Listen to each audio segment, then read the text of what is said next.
ओम शांति।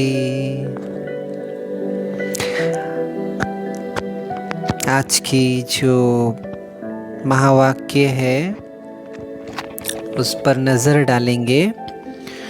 मीठे बच्चे, बाबा ने कहा, मीठे बच्चे, तुम्हारा फर्ज है एक दो को बाप और वर्ष की याद दिलाकर सावधान करना।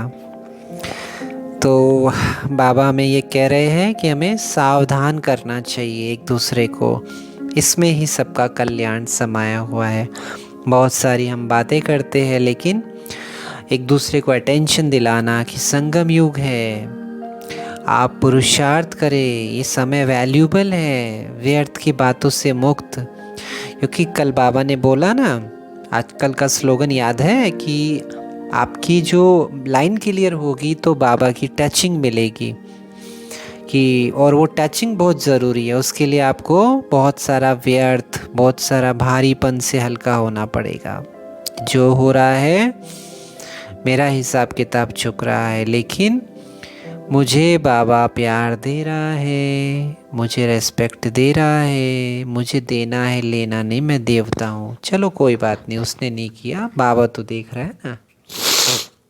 तो ये सारी चीज़ों का समावेश आपको बचाएगा इन चीज़ों से, व्यर्थ से। और भी बहुत सारा बाबा का ज्ञान है। चलिए आगे बढ़े। आज का प्रश्न है, तुम बच्चे किसी गुह राज को समझते हो जो कोई साइंसदान भी नहीं समझ सकते। बाबा ने कितनी बड़ी बात बोल दी कि जो बड़े बड़े साइंटिस्ट्स हैं, बड़े बड़े बुद्धिजीवी हैं, वो भी नहीं जान सकते। इतना बाबा ने हमें सम्मान दिया। तो यहाँ हम अपने आप को एक सम्मान दे सकते हैं, डेवलप कर सकते हैं। मैं ज्ञानी तो आत्मा हूँ, मैं आदि मध्यंत का ज्ञान रखने वाली आत्मा हूँ, है ना। इसका उत्तर है, तुम समझते हो कि आत्मा अति सूक्ष्म स्टार है, उसमें ही सब संस्कार भरे हुए हैं। वही शरीर द्वारा अपना अपना पार्ट बजा रही है। शरीर जड़, आत्मा चैतन्य है। ऐसे ही फिर परमात्मा भी स्टार है, उसमें सारी नॉलेज है। वह मनुष्य सृष्टि का बीज रूप है, सत है, चैतन्य है। वह कोई हजारों सूर्यों से तेजो में नहीं है। ये गुहे राज तुम बच्चे समझते हो, साइंसदान इन बातों को नहीं समझ सकते। तुम्हें सबको आत्मा और परमात्मा का पहचान पहले पहले देनी है।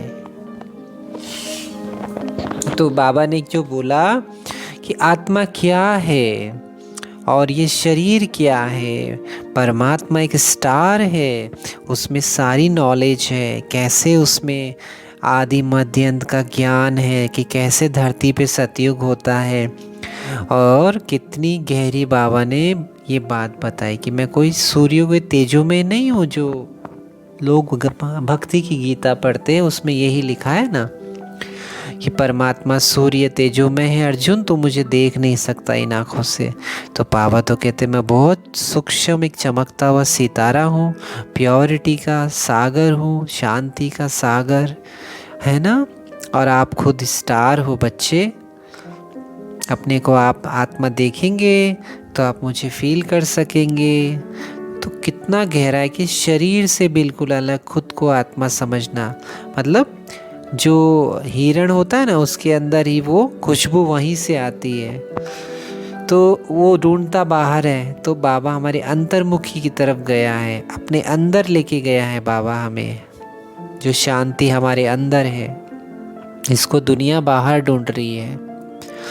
आज की धारणा है रात को जाग कर ज्ञान का विचार सागर मंथन करना है, ज्ञान सागर में डुबकी लगानी है, बाबा को याद करते नींद को जीतने वाला बनना है। दूसरा है स्वदर्शन चक्र फिराते रहना है, आपस में बाप और वर्षे को याद दिलाते एक दो को सावधान कर उन्नति को पाना है। तो सभी सावधान हो जाइए, बहुत अटेंशन रखिए बाबा की सेवा में, बाबा की याद में, बाबा की यादों में, अंतर्मुखता में खो जाइए बाबा के साथ। बस बाबा बाबा चारों तरफ एक ही धुन लगी रहे, मेरे मन में, मेरे तन में, मेरी सोच में। तब जाके बहुत अच्छी आपका फीलिंग आएगा। आज का वरदान है स्वयं को संगम युगी समझ, व्यर्थ को समर्थ में परिवर्तन करने वाले समर्थ आत्मा भव। ये संगम युग समर्थ युग है, तो सदा ये स्मृति रखो कि हम समर्थ युग के वासी हैं, समर्थ बाप के बच्चे समर्थ आत्माएं हैं। तो व्यर्थ समाप्त हो जाएगा। कलयुग है व्यर्थ, कलयुग है व्यर्थ। जब कलयुग का किनारा कर चुके संगम युगी बन गए तो व्यर्थ से किनारा हो ही गया। यदि सिर्फ समय की भी याद रहे तो समय के प्रमाण कर्म स्वतः चलेंगे। आधा कल्प व्यर्थ सोचा, व्यर्थ किया, लेकिन जब अब ऐसा जैसा समय जैसा बाप दे वैसा बच्चे। आज का स्लोगन है, जो सदा ईश्वरीय विधान पर चलते हैं वही ब्रह्मा बाप समान मास्टर विधाता बनते हैं। तो वरदान में भी यही था कि हमको कौन मिला है। आप जब मधुबन जाते हो सेवा केंद्र तो वहाँ वो वायुमंडल रहता है, लेकिन जैसे आप वहाँ से बाहर आओगे आपको कोई नहीं समझाएगा, कोई भी नहीं बताएगा, आपको खुद से खुद बात करनी पड़ेगी। अगर कोई बहन कोई चीज़ बनाती है तो उसमें बाबा की याद रहनी चाहिए, व्यर्थ नहीं होना चाहिए। ये ऐसा है वो वैसा है, आता है व्यर्थ, आएगा भी, मेरे को भी आता है, लेकिन बाबा ने क्या बोला, स्वयं को संगम योगी समझ, व्यर्थ को समर्थ में। समर्थ संकल्प, जैसे ब्लैक लाइन है ना, आपने खींच दी, अब आपको उसके ऊपर वाइट लाइन खींचनी है, तो आपको उसके ऊपर वाइट लाइन खींचने के लिए पॉजिटिव सोचना है। पॉजिटिव कब सोचेंगे, जब आपको ये याद रहेगा। बाबा ने क्या बोला, जब आपको ये याद रहेगा कि आप संगम युग पर हो, मेरा बहुत इम्पोर्टेंट समय, मैं क्या सोच रहा हूँ इसके बारे में, ऐसा कैसे सोच रहा हूँ, अरे मेरा भाग्य खराब हो जाएगा, मेरी भाग्य की किस्मत खराब हो जाएगी। तो सोचना भी एक कर्म है। बाबा कहते हैं ना, पहले सोचो कि क्या कर रहे हो, कौन मिला है, कौन सा युग है। अटेंशन, उसका भी टेंशन नहीं होना चाहिए, उमंग उत्साह होनी चाहिए। तो ये तब होगा जब बाबा ने जो कहा, बीच की लाइन कह रहा हूँ, तुम आत्माओं में क्या संस्कार है, मनुष्य आत्मा और परमात्मा के रूप को न जानने के कारण आत्मा परमात्मा कह देते हैं। तो हमारी स्वस्थिति हमारी विपरीत परिस्थितियों का निर्माण और शक्ति तय करेगी। आपकी स्वस्थिति अच्छी है तो बाहर की परिस्थितियाँ कैसी भी हो, कैसे भी लोग हो, कैसी भी तकलीफ़ हो, आप हंसते हुए पार कर लेंगे। कहना आसान है, जब पेपर आता है ना, वहीं पता चलता है कि कौन कितना ज्ञानी है, कौन कितना योगी है, कौन बाबा के श्रीमत पर कितना चलता है। लेकिन आपको ये पक्का निश्चय रहे, जैसे बाबा ने कहा कि आप संगम युग पर हो, बाप के बच्चे हो, समर्थ आत्माएं हो, तो आपको ये पता चल जाएगा कि हाँ आप देवता बनने जा रहे हो, आप देवता हो। तो एक आँख में क्या होगा, एक आँख में स्वर्ग होगा, दूसरे आँख में परम धाम होगा।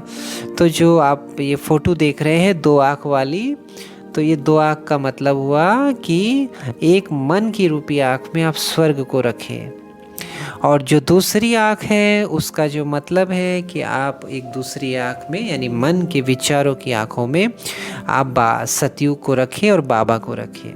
तो बाबा की याद रहेगी, बाबा से मुझे क्या मिल रहा है, दूसरी आँख में सतयुग, उससे क्या होगा, उससे आप अपने लक्ष्य की तरफ जाएंगे कि मुझे करना क्या है। अब हम व्यर्थ की चीज़ें देखेंगे, व्यर्थ की फिल्में देखेंगे जिससे हमारा कोई लेना देना नहीं है, तो उससे एनर्जी वेस्ट है। हमने फिर बाबा को याद कितना किया, और उमंग उत्साह में रह के वैराग्य भी रहे कि हम तो छूटना है, छूट गया, छोड़े तो छूटे नहीं, छूट गए बस।